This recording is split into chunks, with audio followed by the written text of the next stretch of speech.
दोस्तों, आप सभी ये बात जानते हो कि अब से कुछ ही समय पहले पाकिस्तान ने तुर्की से TB2 ड्रोन और AKC ड्रोन की खरीद की थी। इन ड्रोनों को लेकर पाकिस्तान की तरफ से ये बात बोली जाती थी कि हम इन ड्रोनों की मदद से भारत का ये कर देंगे, भारत का वो कर देंगे। लेकिन इन ड्रोनों की हकीकत क्या है वो अब हमको देखने को मिल रही है। दरअसल जिस समय भारत की तरफ से ऑपरेशन सिंदूर को लॉन्च किया गया था, उस समय पाकिस्तान की तरफ से अपने इन TB2 ड्रोन और AKC ड्रोन का जरा भी इस्तेमाल नहीं किया गया है। और इसी बात को देखते हुए अब दुनिया भर के देशों ने पाकिस्तान का मजाक बनाना शुरू कर दिया है। इस समय जो पाकिस्तान के पास TB2 ड्रोन है, ये ड्रोन अपने साथ में 150 किलोग्राम के पेलोड को लेकर जा सकता है। इस ड्रोन के अंदर एक 100 हॉर्स पावर का रोटेक्स 912 IS इंजन लगा हुआ है।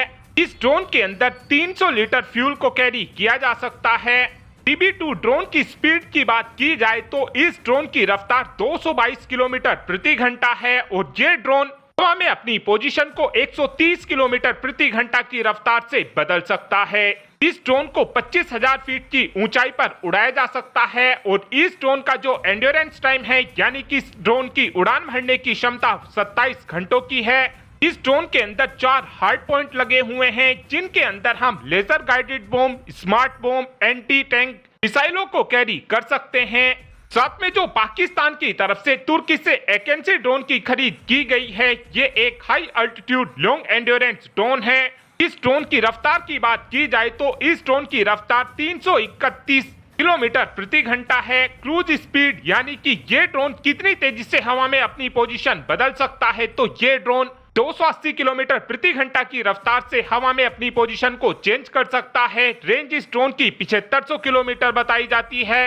इस ड्रोन के अंदर 2 की संख्या में AI-450T टर्बोप्रोप इंजन लगे हुए हैं, जो इस ड्रोन को 400 हॉर्स पावर जनरेट कर देते हैं। इस ड्रोन का जो एंड्योरेंस है, यानी कि इस ड्रोन की उड़ान भरने की क्षमता 30 घंटों के आसपास की है। इस ड्रोन को 45,000 फीट की ऊंचाई पर उड़ाया जा सकता है। 8 हार्ड पॉइंट इस ड्रोन के अंदर लगाए गए हैं। पाकिस्तान अपने इन दोनों ही ड्रोनों को लेकर काफी ज्यादा हवाबाजी किया करता था, लेकिन ऑपरेशन सिंदूर के दौरान इन ड्रोनों का इस्तेमाल पाकिस्तान की तरफ से नहीं किया गया है, क्योंकि इस वक्त बताया यह जा रहा है कि तुर्की ने पाकिस्तान को साफ साफ बोला था कि इन ड्रोनों का इस्तेमाल भारत के खिलाफ बिल्कुल भी मत करना, क्योंकि भारत का आकाश डिफेंस सिस्टम इन ड्रोनों की चटनियां बना देगा।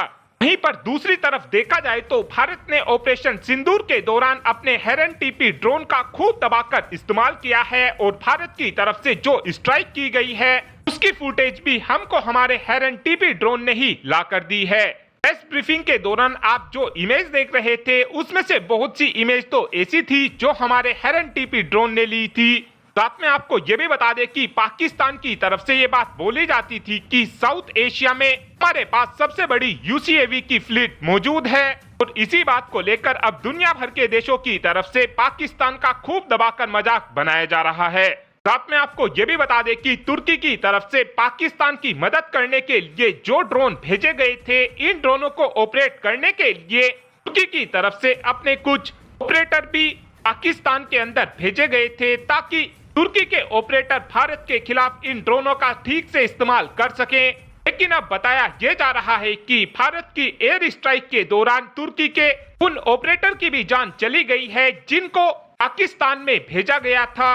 लेकिन अभी तक भी तुर्की की तरफ से खुलकर ये बात नहीं बताई गई है कि उनके कितने ऑपरेटर की जान भारत की एयर स्ट्राइक के दौरान चली गई है। अब आप खुद ही सोचकर देखिए कि जब पाकिस्तान की तरफ से ही कभी भी कैजुअलिटी को एक्सेप्ट नहीं किया जाता है, तो तुर्की भी तो इन्हीं का ही दोस्त है, उनकी तरफ से कहां कैजुअलिटी को एक्सेप्ट किया जाएगा। और अगर ये कैजुअलिटी को एक्सेप्ट करते भी हैं तो इनकी नेटो की सदस्यता कहीं ना कहीं खतरे में आ जाएगी।